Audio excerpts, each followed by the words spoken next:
sanctuary mobs are bringing war to Portland, but here come the troops. Here we go again. Oh, looks like there's another skirmish. Well, that didn't take long. They got 2 people, 3 Antifa rioters. One of them wearing a costume. Portland just turned into a war zone. In a surprise pre-dawn raid, DHS agents stormed a hidden Antifa stronghold that had been operating for months beneath the city's streets. Over 150 leaders were taken down, stockpiles of weapons seized, and entire networks dismantled. But what they uncovered inside that base left even federal agents speechless. Let's break it down. The federal storm descends. The streets of Portland, Oregon have become something that most Americans never thought they'd witness on their own soil. A genuine urban battlefield where federal agents clash nightly with masked militants, where the air fills with the acrid smoke of tear gas and commercial-grade fireworks, and where the very concept of law and order seems to hang by the thinnest of threads. What began as scattered protests outside a single immigration and customs enforcement facility has metastasized into something far more sinister, far more organized, and far more dangerous than anyone in the mainstream media wants you to believe. This isn't just about immigration policy anymore. This is about domestic terrorism taking root in an American city and the federal government's decisive response to crush it. The timeline of escalation reads like something out of a war correspondent's notebook, rather than a domestic news report. It all started back on June 4th, 2025, when the first protesters arrived at the ICE field office on Moody Avenue in southwest Portland. These weren't your grandmother's peaceful demonstrators holding candles and singing, "We shall overcome."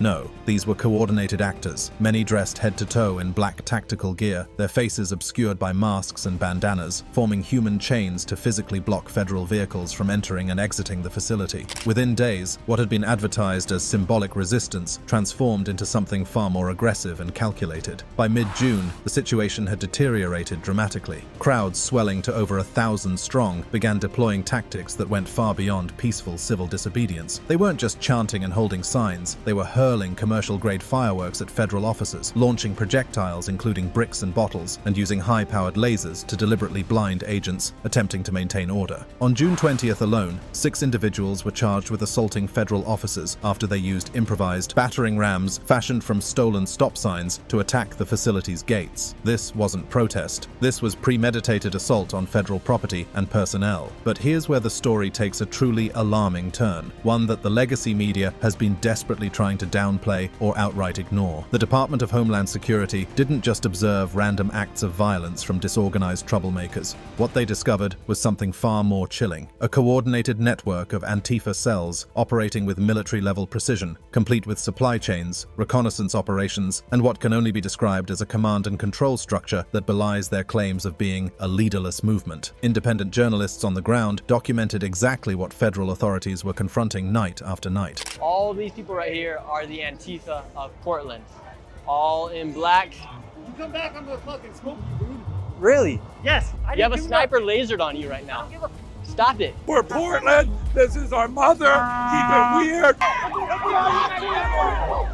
Portland is set to erupt right now. You have thousands of people out here protesting here in the streets of Portland, Oregon. Donald Trump has said this is war ravaged and is sending into the streets of Oregon, the federal government, and has said the feds can use full force against Antifa, who is now declared as a terrorist organization. Right now, you have thousands of people here on the streets yelling, "Fight back" to the federal government. And here in Portland, Oregon, you have an ICE detention facility center that has been occupied by Antifa and protesters for more than 100 days.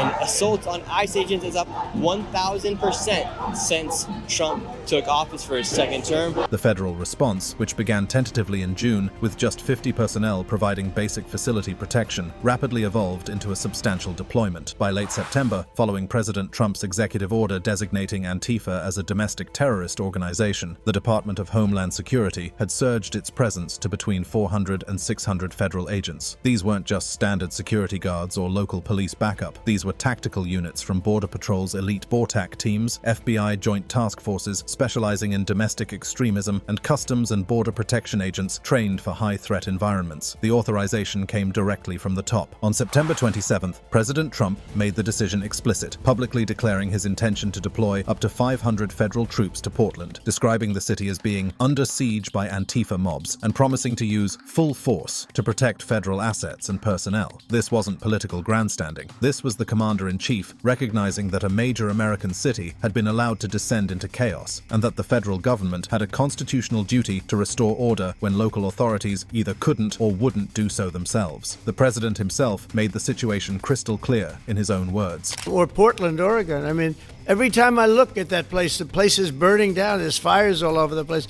When a store owner, there are very few of them left, but when a store owner rebuilds a store, they build it out of plywood, and they don't put up storefronts anymore. They just put wood up because they know it's going to be ripped down. The tactical deployment revealed just how serious the threat had become. DHS established a 100-yard security buffer around the ICE facility, with federal agents equipped with non-lethal crowd control equipment, including tear gas launchers, pepperball systems, and flashbang grenades. National Guard reconnaissance units provided overwatch from elevated positions, and by early October, armored vehicles began appearing on Portland's streets, a sight that would have been unthinkable just months earlier in what was supposed to be a peaceful American city. The resource allocation told its own story about the severity of the situation. Over $20 million was spent by mid-October on overtime, tactical equipment, and logistics support for federal operations. 60% of that funding went toward tactical gear, body armor, riot shields, gas masks, and communication equipment. Another 25% funded intelligence gathering operations, including digital forensics teams working to trace the networks behind what authorities were increasingly describing as organized domestic terrorism. But what really sent shockwaves through law enforcement circles wasn't just the scale of the deployment, it was what they were finding as they began to systematically investigate and dismantle the Antifa infrastructure in Portland. DHS Secretary Kristi Noem's visit to the ICE facility on October 7th coincided with the dismantling of what protesters had euphemistically called an autonomous zone, but what federal agents described as a forward operating base for sustained urban warfare. The encampment, located in what protesters dubbed the Elizabeth Carruthers Park Annex, had grown far beyond a simple tent city.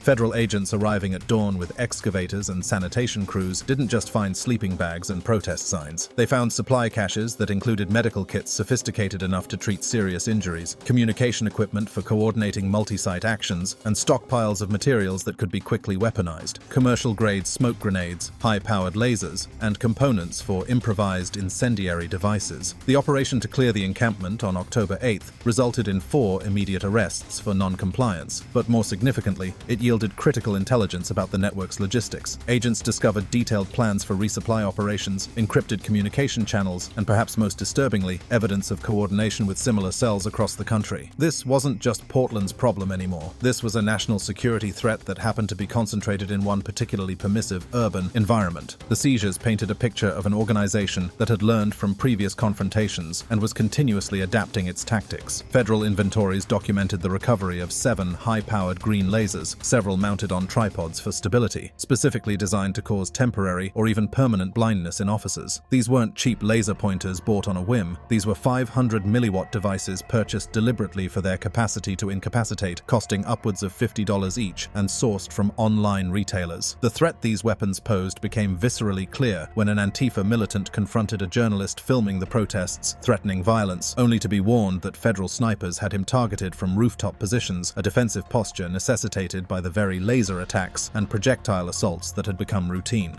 What are you doing? Why are you so mad? I didn't do anything. You did. What did I do? Walk. I haven't done anything. Walk. Do not come back. Watch out. You come back, I'm f***ing smoke you, dude. Really? Yes, really. I'm Why? gonna smash that fucking camera. Stop it. Stop. Sir, stop it. Stop sticking your camera at the people's f***ing face. I have the right to be here. Okay, did I say? I have the right to be here. I have the right to film. You have DHS watching you right there, lasered on you. I You have a didn't do sniper nothing. lasered on you right I now. don't give a fuck. Stop it. Stop You- sticking your camera in people's face. I didn't do anything wrong. You have a sniper on you right now.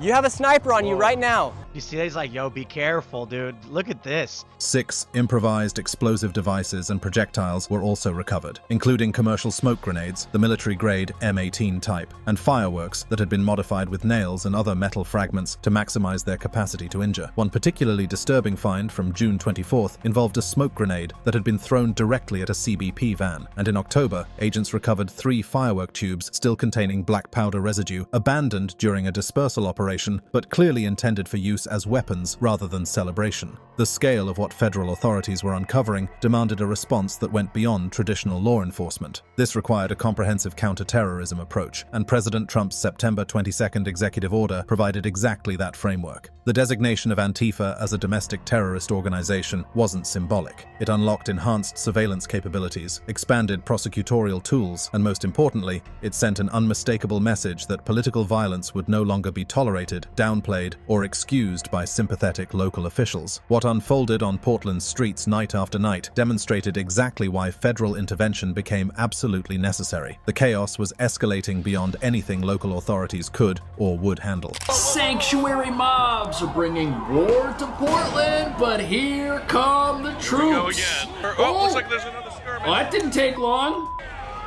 They got 2 people, 3 Antifa rioters. One of them wearing a costume.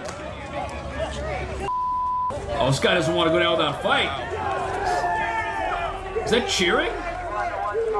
There's people cheering. 2 people on the ground. 3 people Wow, on the 3 ground. people on the ground. Yes, sir. I hear some USA chants. This is like a UFC event. Crowd here. People This is chanting. crazy. They got him. Ooh. Oh, wow, him. look at that. So if the rioters, they lost round 1. Oh, there's another one. Oh, round 2. Oh, round 2 And there was started another one. right away. It's not taking long, man. This is like nonstop action here in Portland. But understanding how we reached this critical juncture requires examining the sophisticated infrastructure that Antifa had built over more than a decade, a network far more organized and dangerous than their defenders want you to believe. Unmasking the network.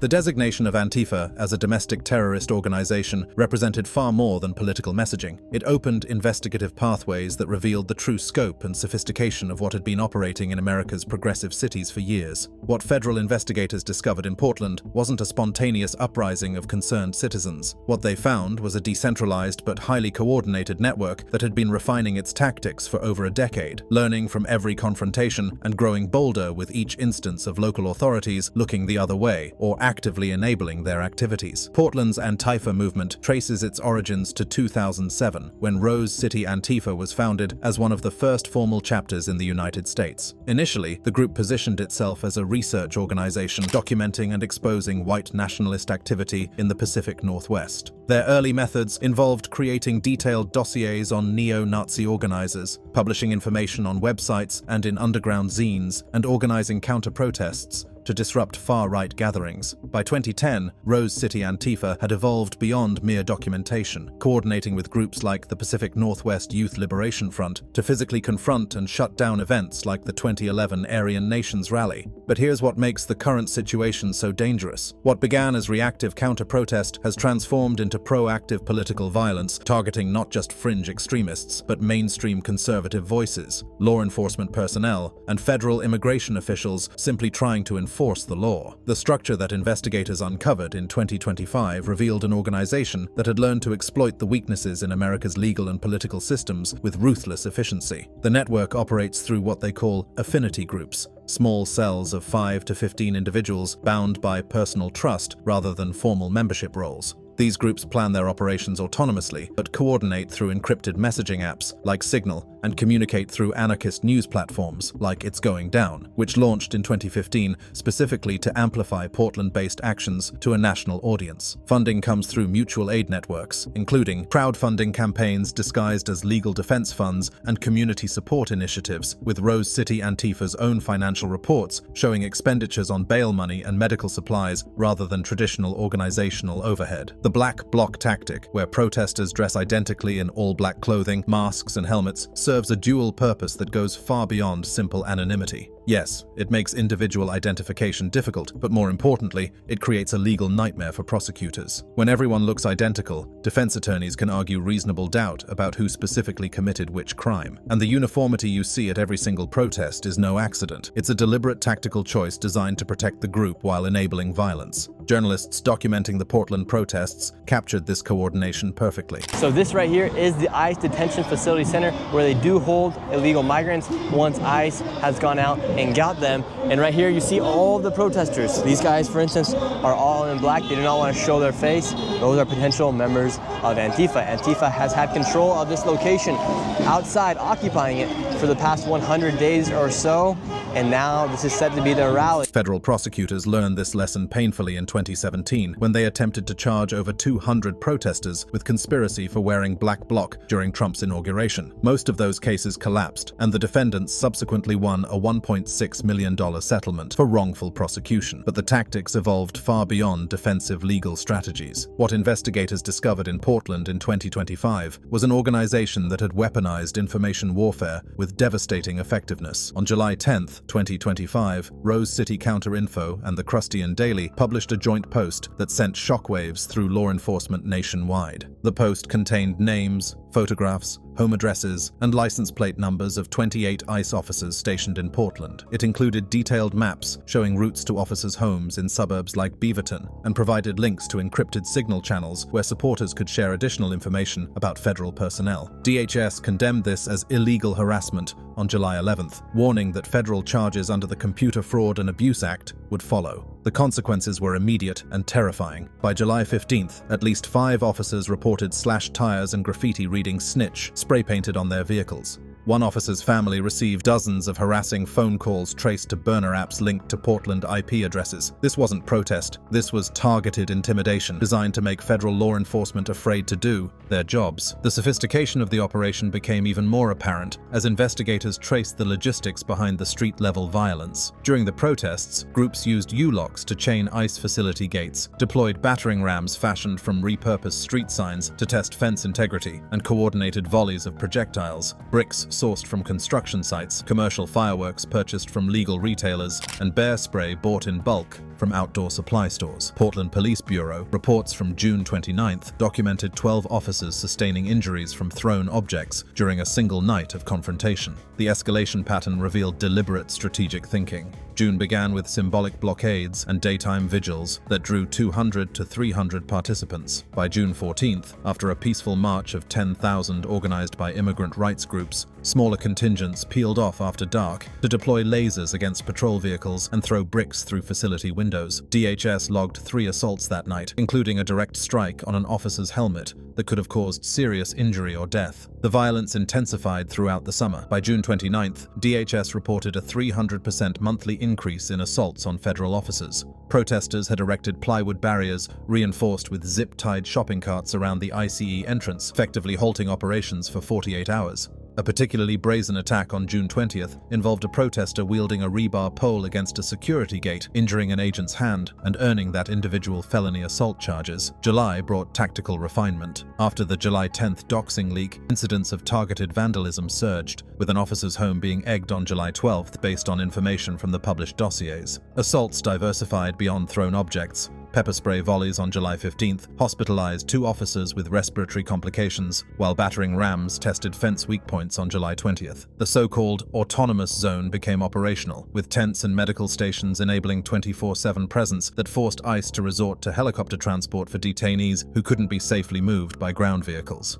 September marked the apex of violence. Following Trump's September 22nd terrorist designation, protesters mobilized in force. On September 26th, 400 demonstrators blockaded all facility access points, using fireworks to create explosive diversions and hurling cinder blocks from nearby construction sites at armored vehicles. DHS reported 15 assaults in a single night, a staggering 1,000% year-over-year increase. By September 30th, the blockade had grown to 1,200 participants, with chained barricades completely encircling the facility and halting deportation operations for 3 consecutive days. But despite Antifa's claims of being merely an ideology rather than an organization, the evidence on the ground told a completely different story. When you observe the protesters, the coordination becomes undeniable. The matching uniforms, the synchronized tactics, the shared equipment, and when confronted about this obvious organizational structure, their responses reveal the deliberate deception at the heart of their movement. What's the need for all of the black? The need for all of the black is to protect everybody who is around here, who is also wanting to protect their identity. I don't want my face to be out there. I don't want these people to see this and then come and persecute me for standing out and holding a sign that says silence is compliance. Yeah, because now the sun's I'm gone using down, my voice. and we I just am have not- people in all black, pretty much, for the most part. Majority Exactly. are in black. This keeps people safe. On the umbrella, it says "kill yourself."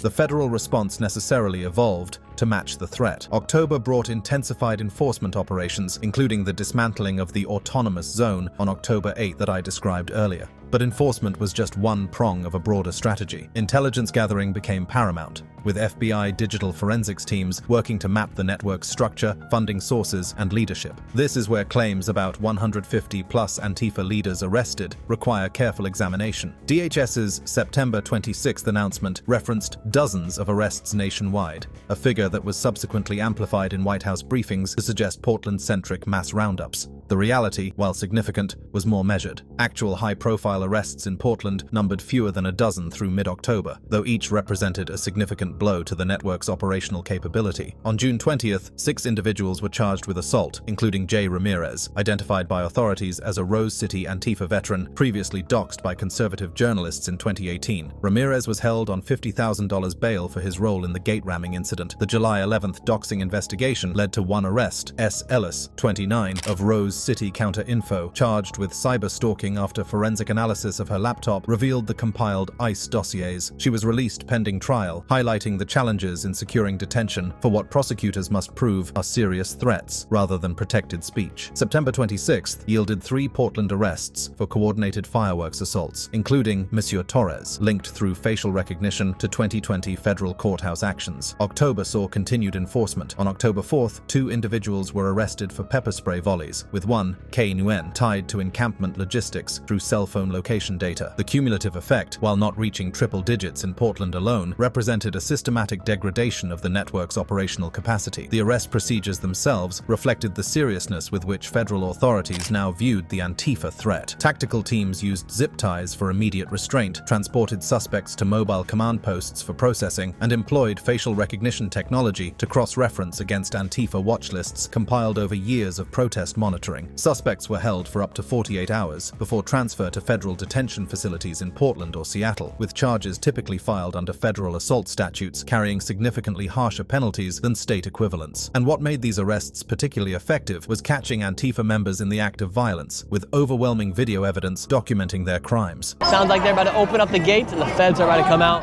You have a bunch of them right in here right now, and they're gonna come through right here. It looks like a van or somebody's gonna be moving through. And you also have a Black Hawk flying around the entire perimeter right now. And what are you gonna do when the feds come out? They're coming. We need a mass line. We need to shut them down. We need to be prepared to sacrifice at all costs. This is a red line. This is the moment to sacrifice, but be smart. They're coming out right now. Here comes the police. You get some punk bitches on the clearance map. Run the hand and show your wife what a real man is. They're gonna push out this private. Hey, do that shit to me, you little fucking man. Do that to me. This guy's yelling at him now. I ain't scared of your ass. I ain't scared of your ass. You don't know who I am. Your commander will pull you back when they know who the fuck I am. Bitch. Now they're shooting over here. Now they're all retreating back. Now they're shooting. This scale, dozens nationally versus low double digits locally, highlights Portland's role as a testing ground for the Antifa designation, with potential for escalation if violence persists. But beyond the arrests and tactical responses, these enforcement actions revealed something even more disturbing: the extent to which local government had become complicit in enabling domestic terrorism on American soil. The reckoning and what comes next. The federal government's response to Portland's Antifa problem represents something unprecedented in modern American domestic policy, a sitting president explicitly ordering military-style deployments to counter what he has formally designated as domestic terrorism within a major American city. The implications extend far beyond Oregon's borders, setting precedents that will shape how the federal government responds to political violence for decades to come. But perhaps more importantly, it forces us to confront uncomfortable truths about how permissive governance and ideological sympathy have allowed domestic domestic extremism to flourish in jurisdictions where local authorities either couldn't or wouldn't maintain basic order. DHS Secretary Kristi Noem's October 7th visit to Portland crystallized the federal government's hardened position. During a contentious meeting with Mayor Keith Wilson and a subsequent White House roundtable on October 8th, Noem pulled no punches in her assessment. She accused Oregon Governor Tina Kotek and Mayor Wilson of covering up terrorism by shielding protesters, stating bluntly, "Antifa terrorists are waging war on our homeland. We will bust their networks and bring every one of them to justice." The comparison Noem drew was deliberately provocative, but legally significant. At the October 8th roundtable, she equated Antifa to MS-13, Hamas, Hezbollah, organizations formerly designated as terrorist entities under U.S. law. This wasn't rhetorical flourish. It signaled that federal prosecutors would now have access to enhanced surveillance tools, RICO statutes designed to dismantle criminal organizations, and terrorism-specific charging guidelines that dramatically increase potential sentences. DHS under President Trump will not allow domestic terrorists to overrun our cities, Noem declared, promising to hunt down network leaders with the same vigor applied to international threats. President Trump's own statements reinforced this uncompromising approach. On September 27th, he described Portland as a war zone, requiring troops to stop the Antifa siege. The language was deliberate: war zone, siege, full force, framing the situation not as civil unrest requiring de-escalation, but as active combat necessitating decisive military intervention. His October 9th comments during the roundtable pushed back against local narratives, attempting to minimize the violence. "Antifa thugs have repeatedly attacked our offices. We are using full force." The legal framework supporting this response extends beyond simple assault charges. The September 22nd executive order labels Antifa a militarist anarchist enterprise, threatening governmental functions, directing federal agencies to investigate, disrupt, and dismantle the network through asset freezes and coordinated prosecutions. The follow-up National Security Presidential Memorandum, NSPM 7, on September 25th, expanded this mandate to include nonprofits that provide material support to political violence, potentially enabling RICO applications against organizations that funnel money to Antifa cells through mutual aid networks and bail funds. The administration made absolutely clear that this terrorist designation was not symbolic. It carried the full weight of federal counterterrorism law. Well, Antifa is going to be designated a domestic terrorist organization. The president intends to sign that executive order very soon as it's drafted, as soon as today, later this afternoon. And this is something the president campaigned on because we have seen a rise in violence perpetuated by Antifa radical people across this country who subscribe to this group. And unfortunately, it's gone widely uncovered by many in the legacy media. It also went completely ignored by the previous administration. Not anymore. Not only, as you mentioned, were the bullet casings subscribed with Antifa mottos, if you will, in the heinous assassination of Charlie, but there have also been more examples than I could read off for you here in this briefing room today of violence from Antifa. The broader policy implications cannot be overstated. Trump's deportation focus, targeting 1 million annual removals with Oregon's quota at 10,000, has created a feedback loop where aggressive enforcement provokes resistance, which justifies further escalation, which hardens both sides into increasingly militant positions. This dynamic threatens to spread beyond Portland to every sanctuary jurisdiction in America, potentially normalizing federal military deployments as a standard response to local non-cooperation with immigration enforcement. The September 27th troop authorization, which bypassed state consent by invoking emergency powers, drew immediate legal challenges from the ACLU and civil liberties organizations. They argue it mirrors 2020's Portland precedents, but with immigration as the wedge issue, potentially setting the stage for what critics describe as a national policing force that can be deployed to any city where the president perceives insufficient local enforcement of federal priorities. The judicial response has been mixed. A federal judge temporarily blocked full National Guard mobilization on October 6th, citing overreach concerns, but an October 8th appeals court ruling upheld the federalization while barring immediate Portland deployment, a compromise that satisfied neither side while keeping 150 National Guard members on standby for rapid deployment if violence escalates further. The political ramifications are equally significant. Portland's sanctuary city policies, upheld in August 2025, have led to 40% fewer local tips to ICE, prompting federal funding threats of $100 million in withheld grants for law enforcement and infrastructure. This battle battle over sanctuary jurisdictions has become a proxy war for larger questions about federalism, states' rights, and the extent to which local governments can nullify federal law through non-cooperation, questions that ultimately may require Supreme Court resolution. But what about the community caught in the crossfire? The reality on the ground in Portland reveals a stark disconnect between federal rhetoric and resident experience. While Trump described the city as burning and bombed out during his October 9th roundtable, Portland Police Bureau reports indicate protests remain geographically contained to approximately 100 yards around the ICE facility, with no spillover violence into residential neighborhoods or the downtown core. Nevertheless, perception drives reality in tourism and business. Hotel bookings in the South Waterfront District dropped 25% in September, per Travel Portland data, and small businesses near the facility reported 15% revenue declines from customers afraid to frequent the area. An October 10th OPB poll showed 62% of Portland residents feeling less safe due to federal troop presence, with immigrant families in East Portland curtailing public outings and schools, noting a 10% attendance dip among Latino students fearful of potential ICE encounters. What makes the situation particularly egregious is that Portland's local government has effectively abdicated its responsibility to protect residents living near the ICE facility. The Portland Police Bureau's refusal to enforce basic laws has left elderly residents and families trapped in a nightmare scenario where they can't sleep, can't walk their own streets safely, and can't get help when they call 911. Thank you for watching. If you enjoyed watching this video, click on one of the boxes playing on your screen to watch more similar content.